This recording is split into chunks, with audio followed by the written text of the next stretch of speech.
Story house tales presents मुरगठिया का रास्ता। एक गांव की सच्ची कहानी। बिहार के एक छोटे से गांव का नाम बहुत कम लोग जानते थे। यह गांव दोनों ओर से मुरगठिया से घिरा हुआ था। वह जगह जहां छोटे बच्चों के शव दफनाए जाते थे। गांव में प्रवेश का केवल एक ही रास्ता था, जो इन दोनों मुरगठियों के बीच से होकर गुजरता था। दिन में यह रास्ता एक साधारण पगडंडी जैसा दिखता, लेकिन रात होते ही हवा में एक अजीब सी ठंडक और भयावह सन्नाटा छा जाता।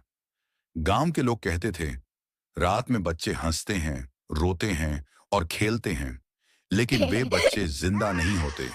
धीरे धीरे यह बात फैल गई और लोगों ने रात में घर से बाहर निकलना लगभग बंद कर दिया। मेरे चाचा जी भी इसी गांव में रहते थे। जब वे जवान थे, पढ़ाई के लिए रोज शाम को गांव से बाहर जाना पड़ता था।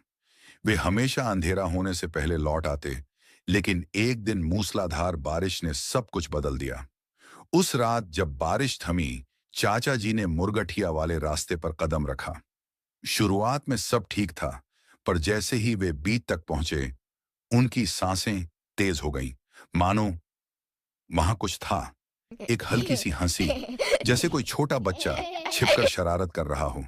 फिर एक रोने की आवाज, पतली, ठंडी और सिहरन पैदा करने वाली। चाचा जी के कदम धीमे हो गए और फिर वे एकदम से ठिठक गए। अचानक उनकी आंखों के सामने धुंधली सफेद परछाइयां बनने लगी। एक, दो, तीन, चार। सब बच्चों की आकृतियां, कभी हंसी, कभी चीख, तो कभी सिसकियों की आवाजें। दिल जोर जोर से धड़क रहा था और ठंडे पसीने की बूंदें उनके माथे से बहने लगीं। चाचा जी ने डर के मारे आंखें बंद कर लीं और भगवान को याद करने लगे। तभी उनके पीछे से एक आवाज आई, क्या हुआ बेटा? चाचा जी ने पलट कर देखा। एक बुजुर्ग व्यक्ति, जिनके एक हाथ में लालटेन और दूसरे हाथ में लाठी थी। उनके चेहरे पर हल्की सी मुस्कान थी। डरो मत, इन सब पर ध्यान मत दो, बस सीधे चलते रहो, मैं पीछे से तुम्हें रोशनी दिखाता रहूंगा। चाचा जी ने उनकी बात मानी, नजरें नीचे रखीं और सीधे आगे बढ़ने लगे। आवाजें अब भी आ रही थीं, पर वे बस लालटेन की रोशनी पर ध्यान देते रहे, जब तक कि घर का दरवाजा नजर नहीं आ गया।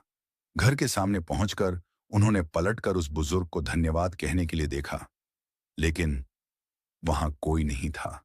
न लालाटेन की रोशनी, न लाठी की आहट, सिर्फ अंधेरा और वह रास्ता जो अब फिर से खामोश था।